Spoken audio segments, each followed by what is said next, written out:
So, hey everyone, I wanted to go over really quick something about negotiations and broken negotiations, that is. So, negotiations, the goal of negotiations is to create limits on all the parties involved. So, you kind of increase the predictability of their engagement and encounters. So you lower the damage, the collective violence, etc. This is very, very difficult, as Tilly gets into. But negotiations, according to Tilly, needs a few things here. So let's discuss the Wonka. See, he says wonk, but I actually say Wonka. Why? What do you think? Because you need another variable. What is that variable? Well, he talks about worthiness, being united, numerous, committed. All of those are very important, and he draws upon this Indian police versus the villages examples. We're not going to get too bogged down in that, but you essentially do need those variables. First, you have to show you're worthy of negotiations. Are you a terrorist or are you not? But again, that gets into issues because you might not have any other choice but to engage in negotiations because, as we'll see in El Salvador, the FMLN, the guerrilla group, was right about to take over the capital city, San Salvador. So as a result, the extreme right wing of El Salvador, Del Buizon and others that were related to death squads, and even Ronald Reagan himself said, we will, support negotiations. You have to show you're united, right? It's not just like two people. You have to show you have a good amount of people. That's why it's important to go out to social movements. If you took another class of mine, you might have seen the hunting ground where women and their alliances, men and others, started fighting against how these quote unquote liberal universities were covering up decades of sexual assault and rape, unfortunately. But it's not until there's a social movement, Black Lives Matter, and what you saw or will see, if you haven't seen it, on the African American Black fighting. For me, a lot of Haitians prefer Black. African American is just one subset of quote unquote Black. I like the word Black because it shows the power. So the Black people fought against the white people of Boston, and they were united, attributable to the fact that the white people were stealing money from the Black people. So, there was segregation in the school system, and the Black people were not getting what they deserved. And I really like that video because it shows the united strength of the Black people and kind of heroicness, in my opinion, to fight against the powers that be to get what they want. So, in order to have those negotiations and got that school busing, you had to essentially be united.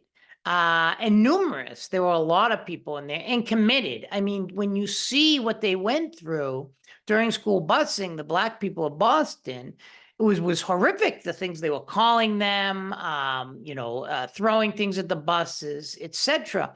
So you have to be numerous in order to get negotiations, right? That's all true. But the thing Tilly doesn't talk about, an important characteristic, and this is where I put an A. It's wonk, and then I put an A, like wanka, as they would say in Great Britain, is achievements. Again, the Boston School busing showed that they did have achievements, right? They basically were showing we are getting the school busing, we are getting something out of this battle. Same with Black Lives Matter and other things. So it's very, very important for us to have achievements in order to go into negotiations. That is to show that one side can achieve something. I got my kids here. But it is very, very important. So achievements, you have to show you achieve something, right? And when you show you can achieve something, you can actually have stronger negotiations. We see that in such a broad range, and it's sad that the world has to fight in order to get things that look normal, right? Like in the school busing thing, the Black people are like, look it, you're not giving us our fair share of money, which is don't they deserve their fair share of money for education? And the white people in Boston were just like, oh, that's fine.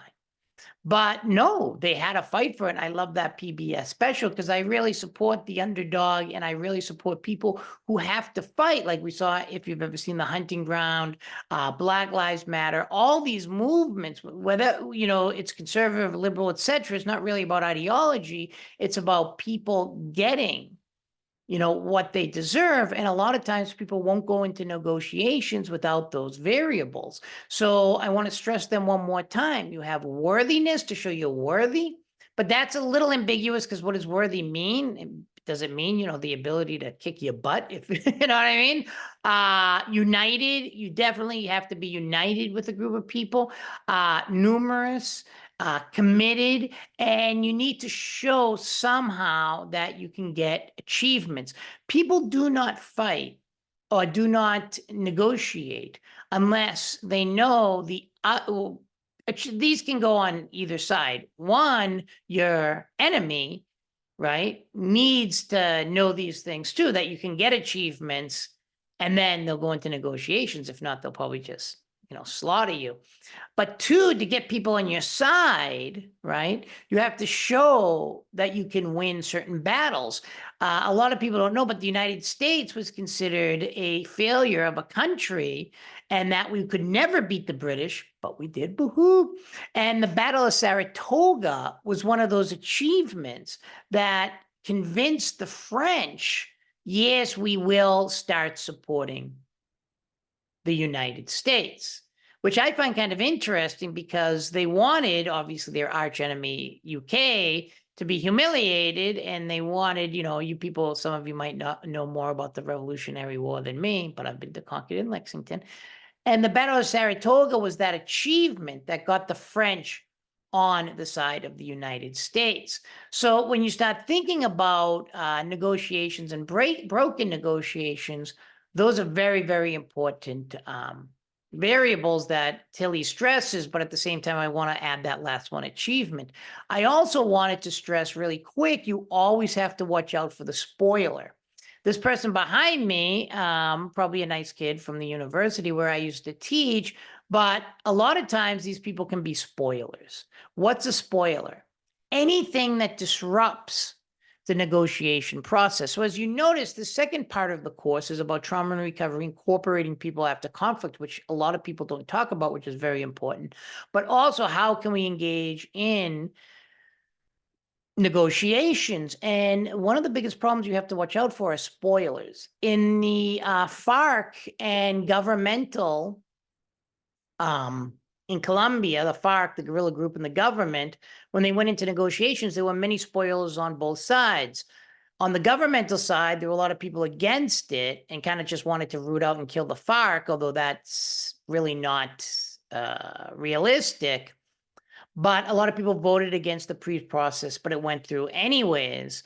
And a lot of people were trying to sabotage it. On the guerrilla side of the negotiations between the FARC, that is the guerrilla group that's the longest civil war in Latin American history, and the government, you had FARC soldiers later going out and continuing their fighting.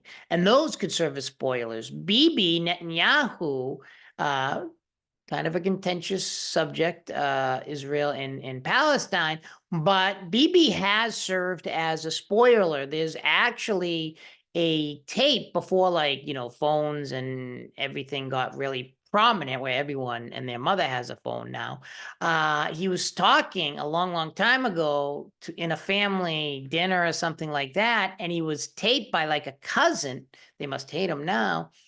That he said it's on YouTube and it's on now, it's become kind of infamous, that he said he didn't have to do the Oslo Accords that Norway helped broker with the Palestinians because the United States would support Israel and him no matter what. And that seems to be the truth, because when you see the atrocities now in Palestine, the United States still doesn't waver. It's still very supportive of Israel, and we'll have a debate on that in this class. So I respect everyone's opinion, and you do not have to agree or disagree with me.